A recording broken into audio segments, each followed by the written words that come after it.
عاد عرف شنو هما التذاكر ديال نهائي كاس افريقيا ما بين المغرب والسنغال، وبلا ما يقول لي شي واحد دوك شارينهم قدام. تبع معايا بالله عليك، هادشي راه استنتجتو من بعد الفيديو ديال البارح اللي درت والرسائل ديالكم. التذاكر اللي كيتباعوا دابا ب 30000 درهم، 25000 درهم، 8000 درهم، 7000 درهم، مكتوبه فيهم المغرب والسنغال. اي تذكيره مكتوبه فيها المغرب والسنغال يلاه تطبعات مؤخرا. اللي شراو قدام كتكون مكتوبه فيهم الجي 54 غتلعب مع الفرقه اكس 58. كيفيه باقي ما عارفين شكون اللي غيلعب في الفينال.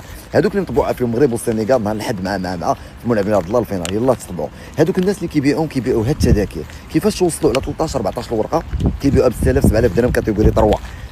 امتى تحصلوا عليها؟ انا ما غنسولش القجع باش ندير فيها نيتي صافيه، وغادي نسولو هو يسول الكاف كيفاش وصلوا في يدين هاد الناس هادو، لانه رمضان جاي وغيبانوا لنا الفرقشيه ديال القفاف، وغاول موراه العيد الصغير وغيبانوا الفرقشيه ديال المؤسسات ديال التضامن وديال الحوايج، وعيد كبير موراه غيبانوا فرقشيه ديال الحواله.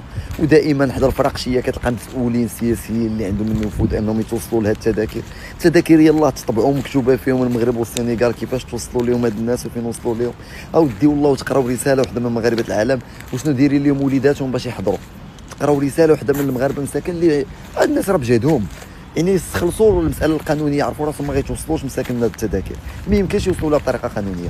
مشاو للسوق السوداء كون يلقاو اثمنه معقوله، تخيو فين وجه الله العرض سيدي ربي. ومازال تداركوا، مازال كاينه امكانيات اننا نشوفوا هاد الناس اللي كيبيعوا في المارشي نوار، وعطا الله الرسائل اللي توصلت بها ومازال غادي نسكت، ما غاديش نخرجهم لانني ما ندخلش في المساله ديال التشهير وكذا. والله ياخذ ما نقول شي كلمه استغفر الله العظيم، الله ياخذ فيكم الحق لكل واحد دا درهم، وكل مغربي مسكين عنده ديك الوطنيه باغي يتفرج في الماتش ديال بلادو ومشيتي كدير ليه رزقه. الله ياخذ فيك الحق لا انت لا والديك اللي ربوك.